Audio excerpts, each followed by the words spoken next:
Makes you sad, doesn't it?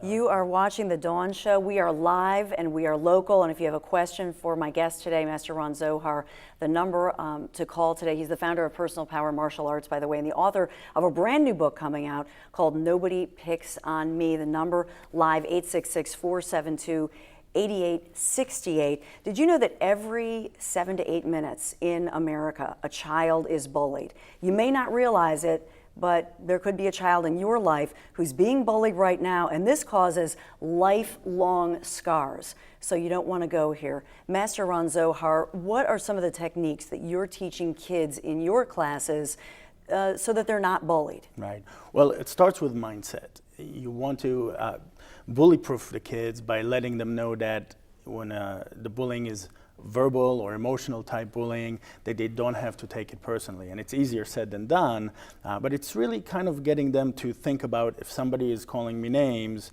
do I have to be offended?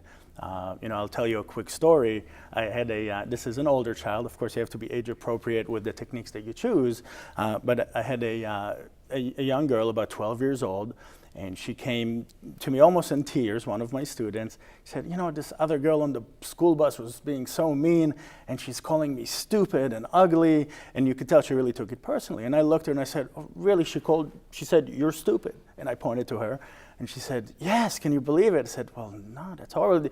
Did you say you're ugly? She said, yes. I said, you're stupid and you're ugly. She said, yes, she said that. I said, well, I just said it 3 times, and you didn't seem to mind then. How come?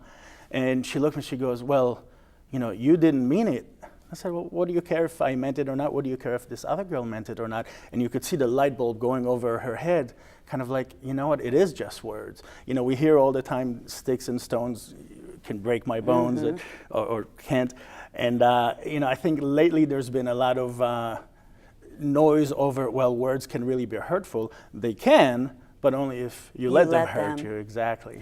I want to show some video from your class that you teach this back off method and why that. So here it is. Here you are in class. So why is this important? Okay, what you're seeing here is we're teaching kids, first of all, to use their body language correctly. So you want to put your hands up. You want to clearly signal that you're putting up a barrier. You're also showing the biggest factor is to show the bully that you're not scared and you're not getting emotional about what they're saying or what they're doing. Bullies look for easy victims. They're not looking for a challenge. They're not looking for a fight. So if you can communicate through your body language, your eye contact, your tone of voice, your words are actually the least important, that's going to discourage them. Now, here we're showing, this is Jolie showing, the picture we're looking at right now is the perfect way to do it. She's got her hands up. She's got a very serious face. She's not showing any emotion. It's like, don't mess with me, look. Exactly. Now, in this one, she's being overly aggressive. That's not good. That could cause a bully to strike out. And the first one that we saw where she was hiding, that's a good example. A lot of the kids, when they first start, they'll do that because even though they say, okay, I'll put my hands up and I'll say back off, it comes off very meek, and obviously that's not going to work. And the way we drill this, it's not enough to teach a child by saying, this is what you do. We have to drill it over and over again. There's another example of meek body language with Daniel covering up and his big brother, Jake, is being the bully. But the way to really program it into the kids is to role play. And parents can role play it with their kids. Obviously in our classes we do it over and over again. Here's a great example of Daniel doing it correctly. Because what's going to happen when a child is confronted by a bully, they're going to be scared. There's going to be that adrenaline pumping. They're going to be confused and shocked sometimes and panic. And everything that you say to them will probably go out the window. On the other hand, if they practiced over and over again, as soon as that situation happens, it's just going to trigger an automatic response, a trained response, and they're going to do the right thing and say the right thing. And the nice thing about it, when it's done correctly, it has a 95% effectiveness in deterring a bully, whether they're bigger and meaner. If you just show them with your body language, with your eye contact, and with your right kind of voice, that you're not intimidated, you're not scared, you're not being affected emotionally by what they're saying, they're going to pick somebody else. Okay.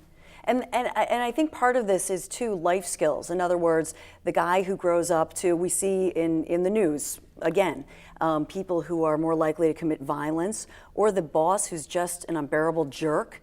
they were probably bullies or bullied. Well, that's right. And a lot of times with the attention that bullying is getting in the media, it focuses on school-age kids, whether it's elementary school and mostly high school, because that's when we see the most tragic consequences usually. And usually those kids who end up committing suicide or acting out and acting out in violent ways against other kids, like we saw in Columbine, I kind of think was the game changer where it started this. Everybody realized this is serious stuff. Exactly. Most of these kids have been bullied from a young age. Yeah. So it's not one or two incidents, and it's really tragic for them because, you're going through years of suffering. And we see it.